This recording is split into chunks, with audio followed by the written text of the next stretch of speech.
شروع اللہ کا نام لے کر جو بڑا مہربان نہایت رحم والا ہے۔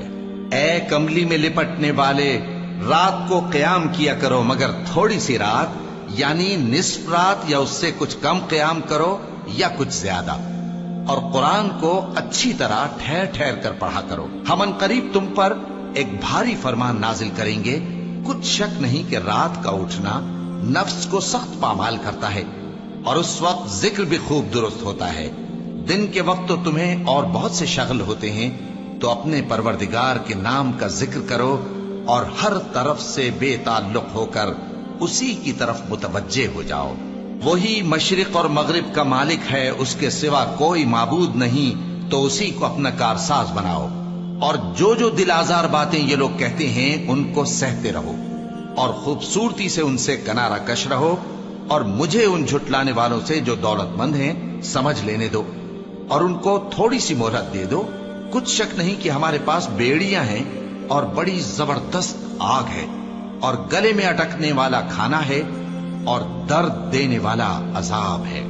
جس دن زمین اور پہاڑ کانپنے لگیں اور پہاڑ ایسے بھر بھرے ہو جائیں گے جیسے ریت کے ٹیلے، اے اہل مکہ، جس طرح ہم نے فرعون کے پاس موسیٰ کو پیغمبر بنا کر بھیجا تھا، اسی طرح تمہارے پاس بھی محمد صلی اللہ علیہ وآلہ وسلم ایک رسول بھیجے ہیں جو تمہارے مقابلے میں گواہ ہوں گے۔ سو فرعون نے ہمارے پیغمبر کا کہا نہ مانا تو ہم نے اس کو بڑے دردناک انداز سے پکڑ لیا۔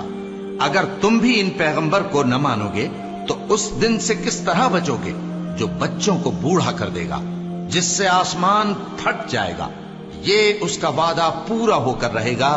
یہ قرآن تو نصیحت ہے، سو جو چاہے اپنے پروردگار تک پہنچنے کا راستہ اختیار کر لے۔ تمہارا پروردگار خوب جانتا ہے کہ تم اور تمہارے ساتھ کے لوگ کبھی 2/3 رات کے قریب اور کبھی آدھی رات اور کبھی تہائی رات قیام کیا کرتے ہو، اور اللہ رات اور دن کا اندازہ رکھتا ہے۔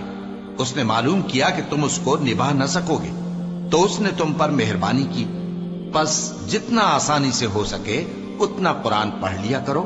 اس نے جانا کہ تم میں بعض بیمار بھی ہوں گے، اور بعض اللہ کے فضل یعنی معاش کی تلاش میں ملک میں سفر کریں گے، اور بعض اللہ کی راہ میں لڑیں گے، تو جتنا آسانی سے ہو سکے اتنا قرآن پڑھ لیا کرو، اور نماز قائم کرتے رہو اور زکوٰۃ ادا کرتے رہو، اور اللہ کو نیک نیتی سے قرض دیتے رہو، اور جو عمل نیک تم اپنے لیے آگے بھیجو گے اس کو اللہ کے ہاں بہتر اور صلے میں بہت عظیم پاؤ گے۔ اور اللہ سے بخشش مانگتے رہو، بے شک اللہ بخشنے والا ہے، مہربان ہے۔